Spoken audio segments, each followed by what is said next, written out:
Bueno, recién vimos cómo calcular la integración básicamente con rectángulos, ¿sí? Ya sea evaluando en el extremo izquierdo de nuestra función, ¿sí? En cada intervalo, o evaluando en el punto medio del intervalo. Pero la pregunta que viene ahora es, nosotros dijimos que calcular una integral es básicamente calcular el área debajo de una curva. Entonces, ¿por qué no buscamos alguna forma de aproximar mejor la curva que estamos intentando calcular la integral, para ver si aproximando mejor esa curva de alguna manera, sí, que no sea con una recta constante, que es lo que hacemos con un rectángulo, podemos calcular fácil ese área, ¿sí? Y obtener así mejores resultados, ¿sí?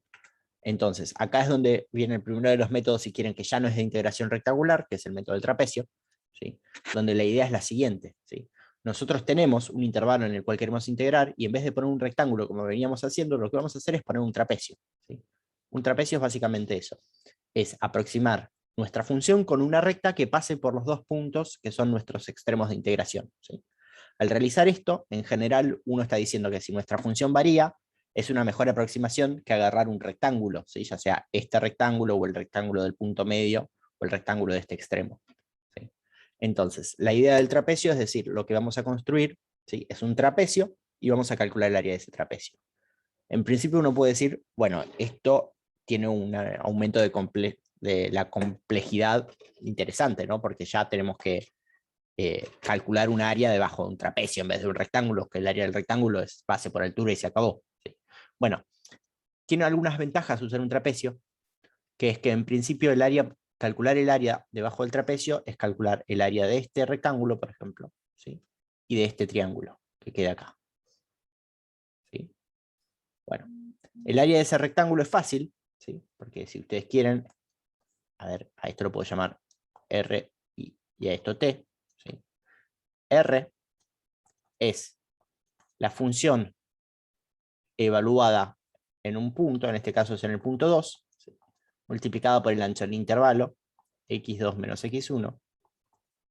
¿Y el área del triángulo cuál es? ¿Alguien sabe? Bueno, el área de ese triángulo T, ¿sí? Es base del triángulo, que es x2 menos x1, por la altura del triángulo. Pero la altura del triángulo es la diferencia, si quieren, entre la función evaluada en este punto y la función evaluada en este punto, ¿no? Esta altura, a ver, esto es, si quieren, f de x2, y esto es f de x1, ¿sí? Entonces, el área del triángulo va a ser la altura, que es f de x1 menos f de x2,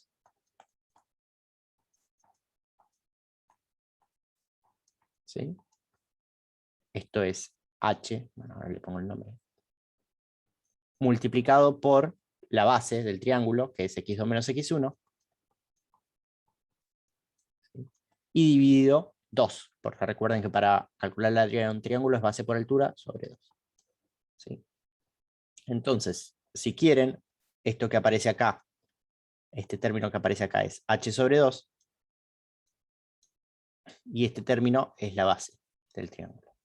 Esta es la base del rectángulo, y este, si quieren, es el h del rectángulo, ¿sí?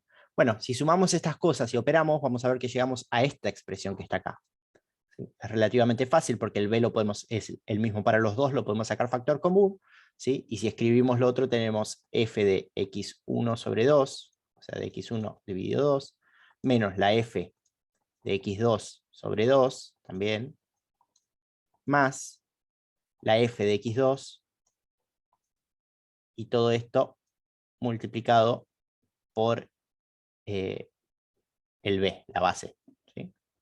Bueno, en realidad este es, bueno, es b menos a, este x2 menos x1 es la base del coso. Bueno, fíjense que acá tenemos f de x2 y acá tenemos menos un medio de f de x2. Entonces podemos simplificar y llegamos a esta expresión que aparece acá, ¿sí? En general, este es el cálculo de área de un trapecio de base x2 menos x1, ¿sí? Y alturas f de x1 y f de x2, ¿sí?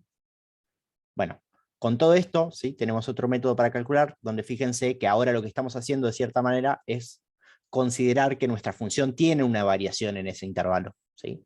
Esa es la ventaja del método del trapecio. El método del trapecio, de cierta forma, me dice, bueno, acá, ¿sí? Mi función varía, no es un rectángulo constante. Yo antes, cuando proponía un rectángulo, ¿sí? En los métodos anteriores, cuando yo proponía un rectángulo, Básicamente lo que digo es, voy a suponer que mi función entre x1 y x2 es constante.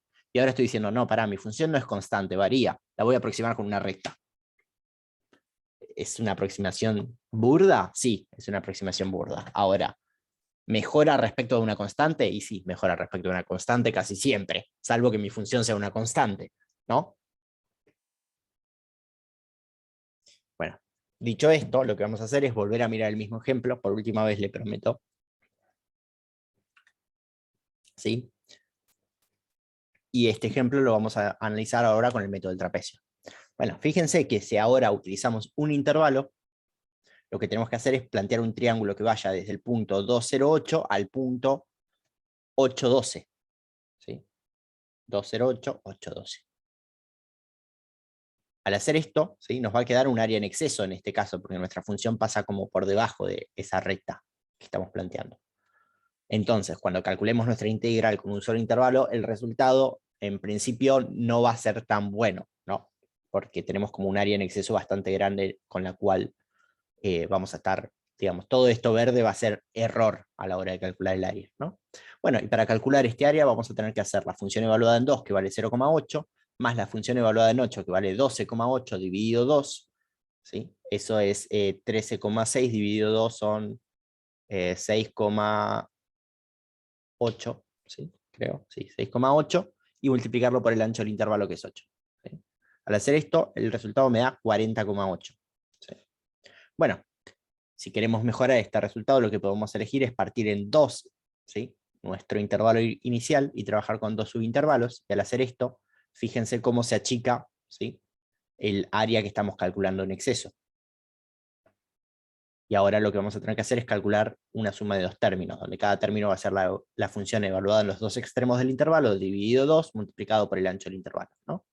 Al hacer esto, esto sería f de 2 más f de 5 dividido 2 por 5 menos 2, más f de 5 más f de 8 dividido 2, multiplicado por 8 menos 5. Si hacemos esto, el resultado me da 35,4. ¿Sí? Fíjense que pasé de 40 a 35,4, nos vamos acercando a este valor. Bueno, y si partimos en tres intervalos, ¿sí? Lo que tenemos ahora es que el área en exceso es aún más pequeña que antes, ¿sí? Y lo que tenemos que hacer es suma de tres términos. ¿Sí? Si hacemos la suma de tres términos, llegamos al valor 34,4. ¿Sí? Estamos bastante cerca, todavía nos falta un poco, pero estamos cerca. Bueno, y así como lo hicimos antes, podríamos ver que nos queda con 30 intervalos. Si hacemos 30 intervalos, fíjense, prácticamente no se ve el área en exceso que queda ahí, ¿sí? De cada una de esas curvitas o rectas. Y lo que nos da es que el valor del área calculada de esta forma es 30,608. ¿Sí? De nuevo, estamos trabajando en el tercer dígito después de la coma como error. Bueno, nada, esto es método de integración trapezoidal. ¿Se entiende más o menos la idea? Sí, sí.